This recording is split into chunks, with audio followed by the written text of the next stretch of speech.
got the memory pod loaded up? Oh, you're not Irma. Good neighbor's crazy. Thefts, murders, worse. Sometimes you just gotta escape a little to make it through the day. Escape? What do you mean? Reliving old memories. Like Thanksgiving, 2071. Mom made a 12-pound turkey. And then we all listened to the Silver Shroud vs. Captain Cosmos. Even Pa was there. You ever listen to the Silver Shroud? That's what we need. No matter how bleak things got, he saved the day. What can you tell me about the Shroud? He's from the radio shows. I've listened to all 419 episodes. And the holiday special. He's the best. Better than Grognak and Man-to-Man combined. My family and I used to listen to every new episode. You mean when they first aired? How? The last broadcast was hundreds of years ago. I was in cryogenic storage for a long time. I only just woke up. Oh man, that's amazing! You're just like Mr. Abominable from episode 83. Who's Mr. Abominable? He was a caveman, got frozen in an iceberg from prehistoric times. When they thawed him out, he went on a rampage. It took the Shroud and Man-to-Man combined to take him down. Boy, if you just woke up. The world these days must take some getting used to. It seems like people are finally rebuilding and recovering from the nuclear war. Maybe in some parts, like Diamond City, but over here, we got a ways to go. I got a question for you. What if the Silver Shroud was real, with his black trench coat and gleaming silver submachine gun? I got a plan to bring him to life, so we can fight bad guys and give the rest of us a symbol of something better. What plan? I've built my own custom machine gun, even better than the one in the show. But to make this work, I still need the most important piece. The genuine Silver Shroud costume herself. And they actually got one here in Boston. They made it for the TV show. Will you help? Do you really need the costume? With the gun, I'm just another armed hooligan. But if the Silver Shroud came to life and helped people, it would give everyone hope. I'll get the costume for you. You're gonna do this? For real? Before the bombs fell, they were filming the Silver Shroud pilot over at Hubris Comics. So that's where you'll find it. You're the best.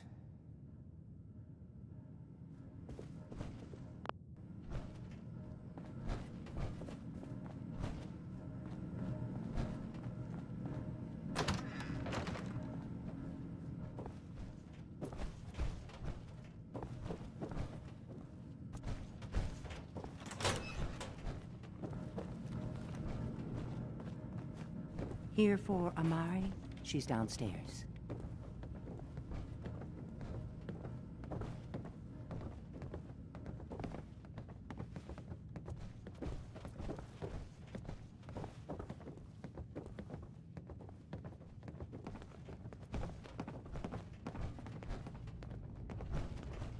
Dr. Amari? Yes? I take it this isn't a social call. We need your help, Doctor. I need the memories from a man named Kellogg. But he's dead. I know it's asking for a miracle, Amari. But you've pulled off the impossible before. Are you two mad? Putting aside the fact that you're asking me to defile a corpse, you don't realize that the memory simulators require intact, living brains to function. I mean, technically, the corpse was defiled already. This dead brain had inside knowledge of the Institute, Amari. The biggest scientific secret of the Commonwealth. You need this, and so do we. Fine. I'll take a look. But no guarantees. Do you have it with you? Here's what I could find. What's this? This isn't a brain. This is... Wait. That's the hippocampus. And this thing attached to it? A neural interface? Those circuits look awfully familiar. I'm not surprised. From what I've seen, all Institute technology has a similar architecture. Nick's an older model synth. Is he compatible? That's exactly what I was thinking. If we are lucky, it should hook right in. But even if this works, Mr. Valentine would be taking on a tremendous amount of risk. We're talking about wiring something to his brain. Don't worry about me, Amari. Let's do it. You really think this'll work, Nick? No idea. But we got a missing kid on the line. That's worth the risk. Whenever you're ready, Mr. Valentine, just sit down. If I start cackling like an old grizzled mercenary, pull me out, okay? Let's see here. I need you to keep talking to me, Mr. Valentine. Any slight change in your cognitive functions could be dire. Are you feeling any different? There's a lot of flashes. Static. I can't make sense of any of it, Doc. That's what I was afraid of. The mnemonic impressions are encoded. It appears the Institute has one last failsafe.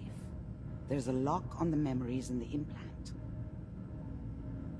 Tell me you have a way past this, Doc. Let me think.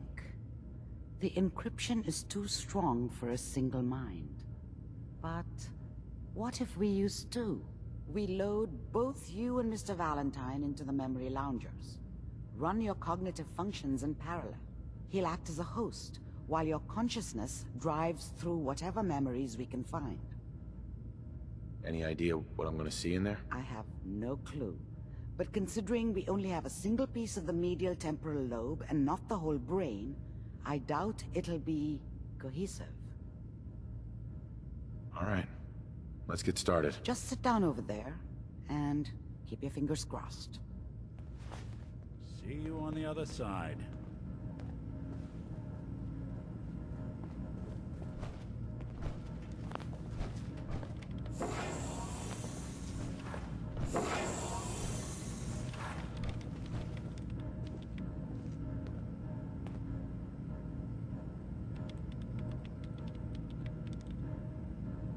Initiating brainwave migration between the transplant and the host.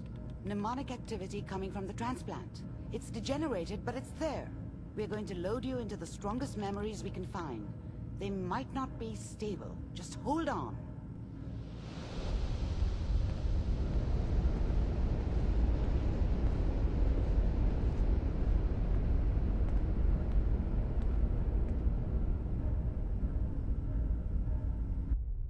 Can you hear me? Ah, good. The simulation appears to be working, although the memories are quite fragmentary. I'll try to step you through the intact memories and hope we find one that gives us some clue to the Institute's location. There. This is the earliest intact memory I can find.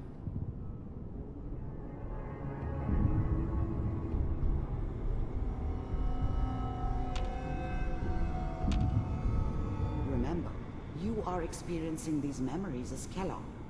This may prove disorienting at first.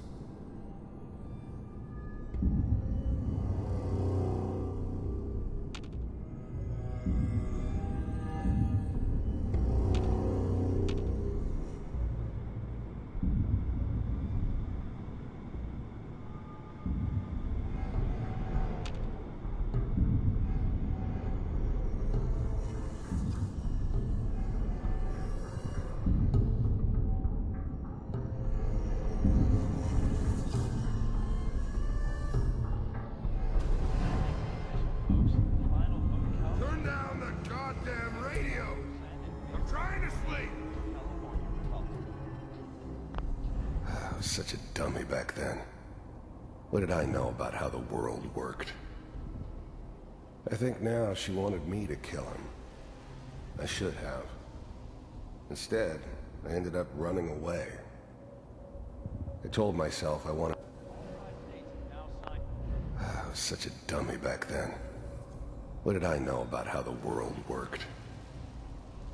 I think now she wanted me to kill him. I should have. Instead, I ended up running away. I told myself I wanted to find somewhere out from under the thumb of the NCR and all their rules. But really, I was running from the guilt of not protecting her from Dad. Yeah, it doesn't matter now, though. Means that as of this moment, Mom knew how it was. She wasn't soft, but she loved me in her way. And she protected me from Dad. That cost her more than a few beatings. I never knew what happened to her after I left. I didn't want to know. Not then. Dad was either drunk or not around. I guess he must have run with one of the raider gangs, but I never really knew what he did. Don't know why Mom was with him. Maybe at some point in his life he wasn't a complete asshole.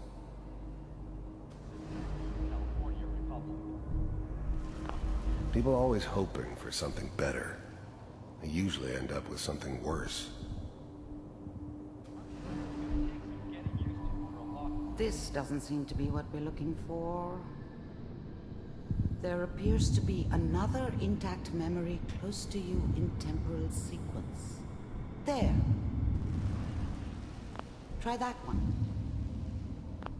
The thing about happiness is you only know you had it when it's gone. I mean, you may think to yourself that you're happy, but you don't really believe it. Focus on the petty bullshit or next job or whatever. It's only looking back, by comparison with what comes after, that you really understand that's what happiness felt like. I was the worst thing that ever happened to her. If she'd never met me, she'd have stayed in the hub, maybe hooked up with someone who didn't kill people for a living. Probably been happier than she was with me. Almost certainly lived longer. Whatever made me think that a guy like me should have a daughter? No, I never deserved her. Not for 1 second. It's gonna be fine. You'll see.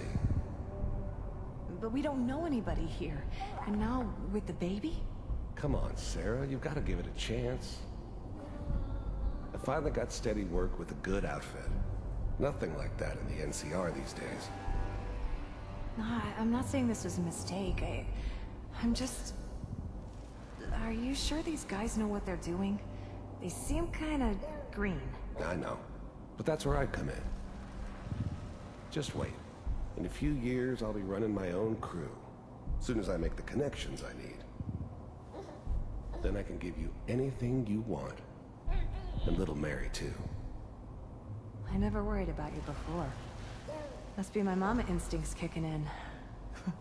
Who knew I had those, huh? Come on, you're great with her. And you don't need to worry about me. Most of it's just running security for the she. A lot of standing around looking tough. Well, they sure picked the right person for that job. Listen, it's gonna be great here. See this? This is what's gonna keep you and Mary safe. I promise. I know, Connie. I'm sure we're gonna be really happy here. We are. You'll see. That's okay. I got it.